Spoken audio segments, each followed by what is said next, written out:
Let me make sure it's working real quick.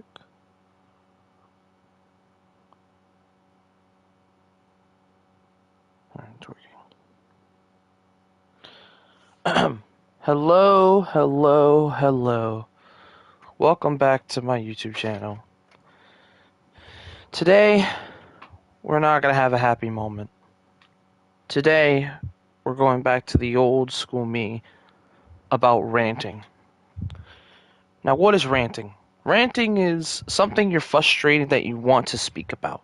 Something that you love, but you're so frustrated either hasn't happened or more of something you want. That's how I think ranting is. I have been a WWE fan for a long time, right? And there's been a lot of talent that I think have either been sometimes overpushed or not pushed at all, or not even pushed enough, in my opinion. But that story does not tell what this story is going to be. Now, I just want to give a massive disclaimer moment. We don't know if he's already signed a contract or they're keeping it under wraps. And this rant might be for nothing. But I also do have some frustration with the booking of this person. So I'm about to go off. Firstly, the man we're going to be talking about today is a tale that I've been wanting to get off my chest for so long. That man is Karrion Kross. Karrion Kross, aka Killer Kross. Originally, I found out about Karrion Kross, aka Killer Kross, in TNA when it was still Impact. There was this dark character that had this cool presence about him, had a hot-ass wife in Scarlet, and had this potential of, this really cool group that if they get signed to a bigger company, not to say Impact wasn't big, they had some names, but it was definitely a smaller company at the time. Tried to go big, but they went to different TV networks that just didn't make any sense, and it was just a different time, was Karrion Kross. Then I hear this. Breaking news, and this is when I started getting into my Fightful Select Patriot bag, the best $5 you could ever spend. Karrion Kross is set to debut in NXT. And I was like, fuck yes. Now, they did change his name to Karrion, but it was still kind of the same Killer Karrion. Like, the Karrion name was good. And he kept the Kross name at the bottom, which was huge. And now he's been kind of Karrion since then. Karrion Kross joins NXT, goes on a monster run, dominating the whole NXT World Division. He wins the NXT title. He has a very good reign with it. He does lose it to Samoa Joe, and I do like that. But I can understand people being a little frustrated with the run because they kept him like almost like a Brock Lesnar level character. But I defended him to the day that I die. Smack, Frost, and the rest, they called me the N-word. They hated me for defending this boy. But I defended him because I believed in him. And then the main roster comes around. He gets called up. No Scarlet. Red flag number one. Why? Because Karrion Kross needs Scarlet to add that presence of his character. Without Scarlet, it doesn't feel right. So, when that happened, it pissed me off. Then he loses in 5 minutes to Jeff Hardy, which, it was cool to see Jeff bring no more words, which was fun. But even that, 5 minutes for the NXT champion buried? What the fuck, bro? I was livid. And even the people that hated me for being a Kross defender and a Kross guy, they were even like, that's some bullshit. I was like, right? Even though they didn't like me, still, I believe that Kross got absolutely hoed. Hoed, I tell you. It is what it is. So then what happens next, right? Kross gets released from his contract. Biggest disappointment they ever did for the main roster. They made him wear a fucking jockstrap sex mask from fucking the sex store that's supposed to look like Shredder, but Shredder not. Shredder nada. Shredder nope. Shredder huh. Like, that shit was trash. Garbage. But I digress. He goes back on the indies. He gains his reputation back. He does Bloodsport. He does GCW. He does other places. It starts to gain some attraction that, hey, that could be a guy that could return to WWE under the Triple H regime. Triple H takes over, and he does bring back Karrion Kross. And he immediately puts him in a program with Roman Reigns. Also, we thought, but kind of a tease, it could be Roman Reigns. But actually, his first feud was Drew McIntyre, which I think that was a great first step. Kross did win the steel cage match, and there was some upside for Kross coming on. But then management changed again when it came to Triple H, because then TKO started taking over, and then Triple H, we thought like they still kept Triple H as the guy, but there's definitely some little bit more limitations, a little more restrictions, a little bit more about profits instead of actual booking. And Triple H had to balance that. So Karrion Kross went off TV. And now we have the cycle again. Not on TV, not booked enough, nothing happens. Then there's some hope. He gets a new team. The Final Testament, which consists of AOP, Paul Ellering, Scarlett, and Karrion Kross. And they added The Miz as like a honorary partner that didn't want to be a part of it at first. But Kross wanted to bring the good side of Miz out of him, the best version of The Miz. And that was kind of it for a while. They did do a cool feud with Wyatt, which Karrion Kross was very grateful. Got a chance to work with Bo Dallas. That's amazing. A.k.a. Uncle Howdy. But after that, Kross lost his teammates. They let go of AOP again. Let go of Paul Ellering again. And they were gone for the company. Like, what the fuck? You bring them back and you just release? Like, what the fuck? That was one of my straws. Then Kross goes off TV a little bit, but then we start to see some traction. He starts having these segments on commercials with Sammy. If you have Netflix, I call it Netflix Plus, but basically Netflix with no ads, they'll give you promos on Monday Night Raw for free if you have the service, the premium. And I have that, so I've been able to see some of these Kross segments when he's on TV, before he hops more on TV. And he just kept beating up Sami Zayn mentally. And then Sammy and him finally got a pay-per-view match, and I was hype as shit. They gave him a match at Saudi Arabia, where Saudi Arabia loved Karrion Kross. It was crazy. He didn't win, but he gave me hope of, hey, Karrion Kross might start getting booking now. Like I generally hey, this man might get booked. It's looking good. And then it continues on TV. He attacks Sami Zayn and continues the feud. Great. Happy. He starts having these promos, these vignettes, and it's getting better and better. Then they announced the match tonight. SummerSlam Night 1. Karrion Kross versus Sami Zayn. And at this point, I was like, okay, they've done all this. He's won on Raw. They're tied even apiece. You got to give Kross the win. You don't hear you doing fucking Kross an injustice. And what do? Do they give Kross the win? Of fucking course they're not, because they're fucking idiots and fucking assholes and bitches. Sorry, I'm getting ahead of myself. They did not get Kross the win. They let Sami win. Now look. I am no hater of Sami Zayn. I love the work he did with the IC title, and the work that's coming from a solid fan of Sami. I can never hate on Sami's goals. But recently, that meme of Sammy Hogan, even though I still think it's true, in my head, I'm low-key going to live rent-free and be like, yep, maybe it's Sammy Hogan. Maybe he's overbooked Sammy. You know what? Not Sammy Hogan. He's overbooked Sammy. That's who he is. He gets overbooked so fucking much that he could not even give Kross a win. WWE couldn't even give Kross a win. They're like, nope, we got to have our golden boy Sammy win. No. It's bullshit, because WWE knows his contract is coming up in August. Once his contract expires, he is a free agent and can go wherever he wants.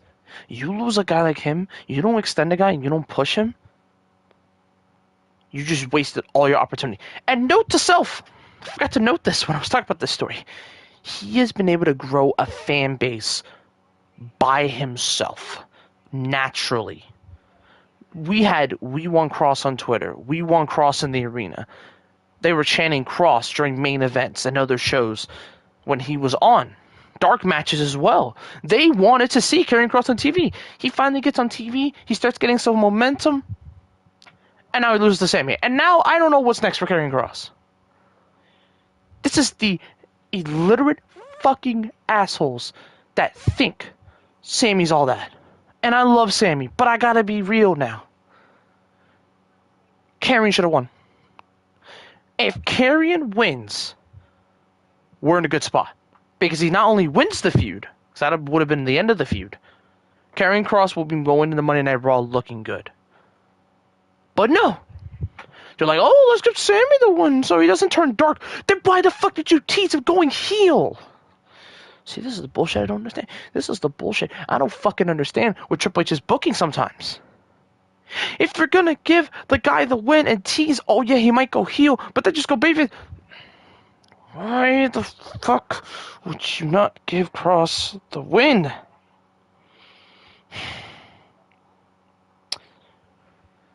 Karrion Kross is the talent that's going to be the unwasted tap potential if they do not resign him. If they do not give Karrion Kross a contract and they do not resign him, they're like, nope, no contract for Kross. And they let him walk. There are going to be companies that are going to be seething at the mouth to get this dude. And I hope he does. I hope he wins a championship if he goes to one of these companies. Honest to God. At this rate, I hope he goes All Elite. Because I think All Elite could do a better job. They're starting to get better. Pick up a guy like Kross, I can see them doing some great work with him. Like, it's honestly bullshit how much they don't book Kross. This was only his third pay-per-view match this year. The only last of the pay-per-view was last year, actually no, 2 years at Philly. And he lost. But that one I understood because, you know, they had ECW and they had Bubba and everything. And Snoop Dogg. It was a fun match. So I didn't care that they lost because I had a feeling Bobby's team was going to win. But I would have loved for Final Testament to win. But I was happy Kross made it to WrestleMania. That's all I cared about. But, like, he should be, I'm not saying, like, headlining world titles or anything. He should be in the mid-card, grinding it out like how Rollins and others did where they're consistent. And hell, you got the two haters of Kross who hated the way they booked him in NXT, liking him again. Where he's more human. But you don't give him the wins and the prodigy to back that up? That's what fucking pisses me off. Why the fuck is Kross not winning and getting number one contendership opportunities? Why is he not getting more opportunities? Why? Why? Because you're gonna fucking... Man, ugh! I'm sorry, Jay, but I gotta be honest. Your yeeting is getting a little more annoying. Especially mid-match. When you did it before, I didn't care. Because I loved yeeting with you. But the mid-match one? You're in a fucking middle of a story match. Why the fuck would you say encore yeeting, you fucking... idiots. My thought now is, where does Kross go from here? Do we get the contract negotiated and we do something with him? Or are you just going to sign his years away and Karrion Kross does absolutely fuck all and then just leaves his contract again? Those are your two options. You either sign him and get this we want Kross movement and push this fucker to the moon, or you fuck up again, you do nothing with him, you don't re-sign him, and you fuck everyone and you fuck everybody.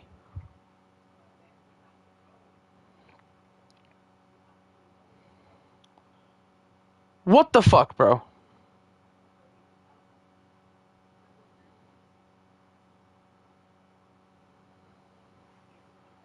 Like, what the fuck, bro? What are we doing here?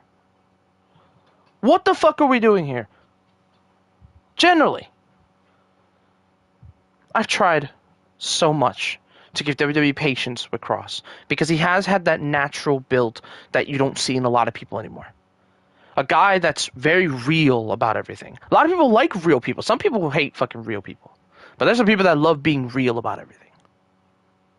Not being fake. And he built that natural following with everybody.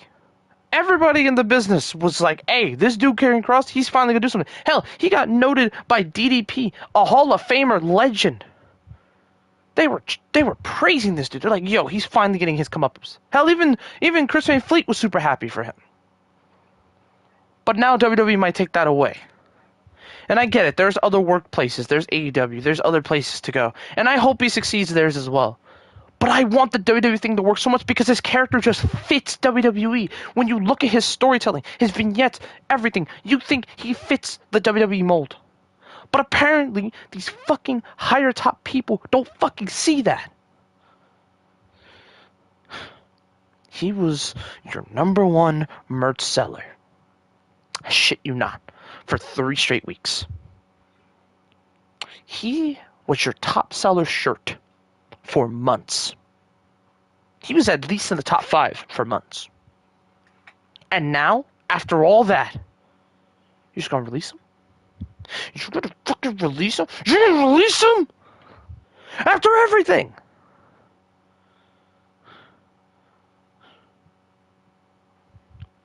Being a Kross fan in WWE kills my soul. It makes me frustrated that a talent like him is getting no shine. He should be fighting for mid-card titles at least. But no. No.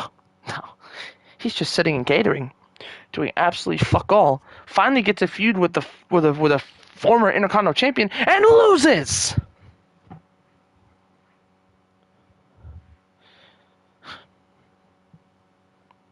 This shit just doesn't make sense to me. It's kind of actually the same thing as LA Knight, actually. Let's talk about LA Knight real quick. Let's compare. Now, the difference is with LA Knight is he's on TV and he does stuff, at least.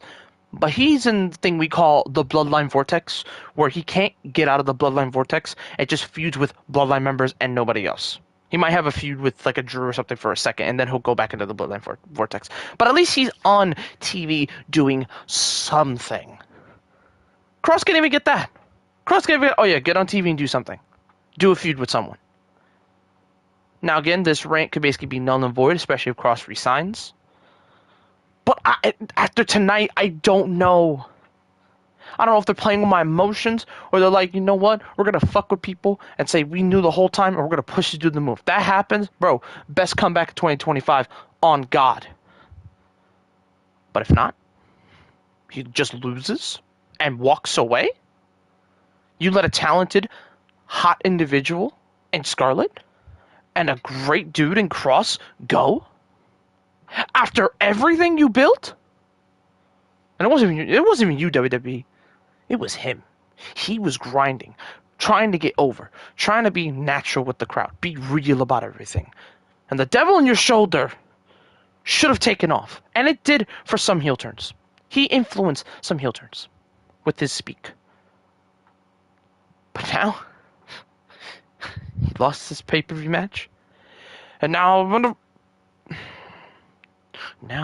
gonna literally look at WWE and be like, if you do this to any other fucking superstar, I swear to fucking God, I will fucking stop caring about creative. I will stop being like, letting creative get a pass.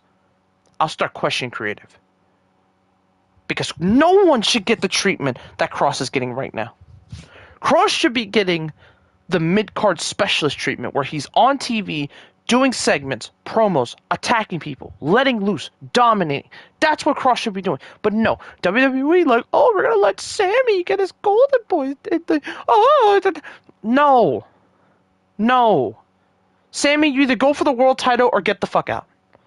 I'm tired of this whole Sammy's an underdog. No, he's not.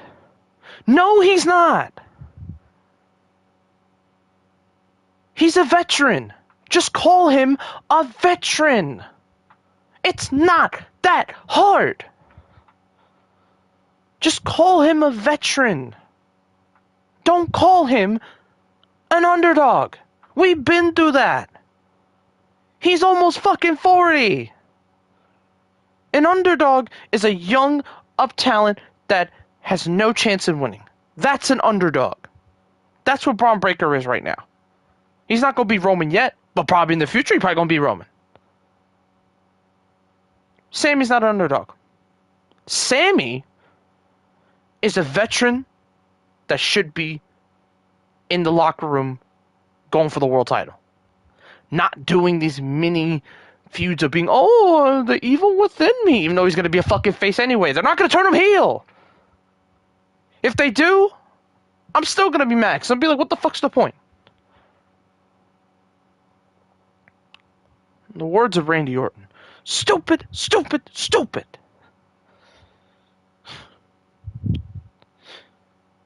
But I guess to finish up this unfortunate, very frustrating rant. WWE, you got two options. You either re-sign this man and push that fucker to the moon.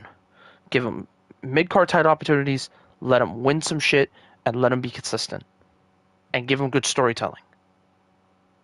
Or option two, that I pray to fucking God you don't do it. You either release him, or you let his contract aside. You let him sit in catering doing fuck all. And you let him waste away. Like how you've been doing. It is unbelievable what you did to Carlito. It's unbelievable what you did to Truth before you bought back Truth. But where's Truth? Truth hasn't been seen. Tell me that. Where's Truth? Where's Ron Killings? You did a hype train once and then you did nothing fuck all? Like...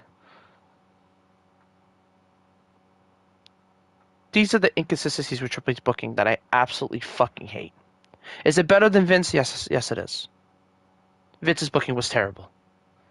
But I can even give him slight credit. Because he at least found something for someone to do. Good or wrong, he at least found something to do with them. Triple H?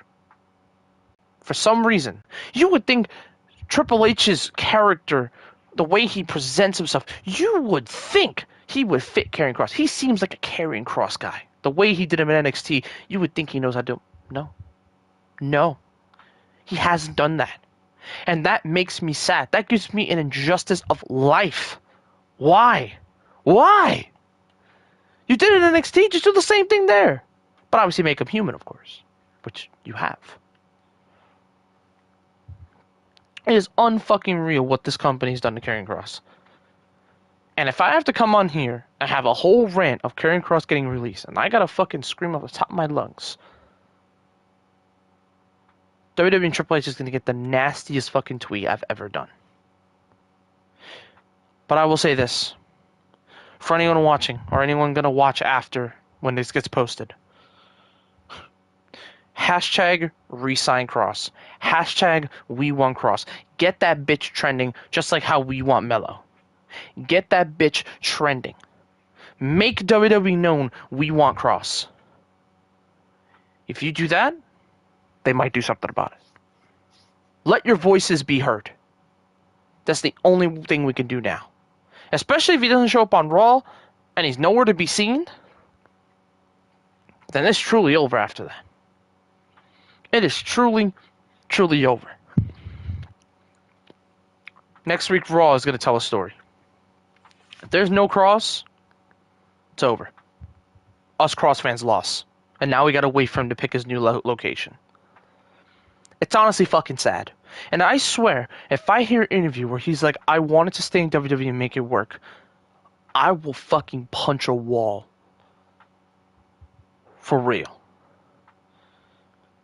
This shit disgusts me. This shit makes me so fucking disgusted to be a wrestling fan sometimes. This side of the business is fucking disgusting. And it needs to change. They're humans at the end of the day. Releasing them is fucking terrible. Fuck you, WWE. Fuck you, Triple H and your creative team. Fuck everybody there. Fuck TKO. Fuck all of them. You all fucked over Kross. I'm fucking done. Go fuck yourself. Fuck you all. Justice for Kross. And you know, this video will be posted everywhere. So my thing to you is get this thing on Twitter liked, follow my channel, and if Kross gets released, I will come back on stream and I will rant even louder. Fuck you, WWE. Pay the fucking man. Pay him and give him what he deserves. Creative. Fuck you, WWE. Wait. But other than that, I am going to SummerSlam tomorrow, so it will be out of my mind. But I just had to get this out because I'm so frustrated with Kross's booking and everything. Thank you guys so much. Sorry for the wait. I don't know if I'll be doing the podcast anymore. You might just see some rants or some random clips. We'll see. But yeah, thank you for joining me for my TED Talk, aka my rant. But I wasn't playing about the whole Cross thing. If Cross gets released, I will hop on here immediately as the news breaks, and I will absolutely flame WWE for what they've done. But for now, it's unknown. So thank you very much. Enjoy your night. And yeah, SummerSlam night 2. Night 1 was a success. Other than that, I think it was fun. Can't wait for night 2, which I'm going to in person. So see you whenever. Fuck WWE.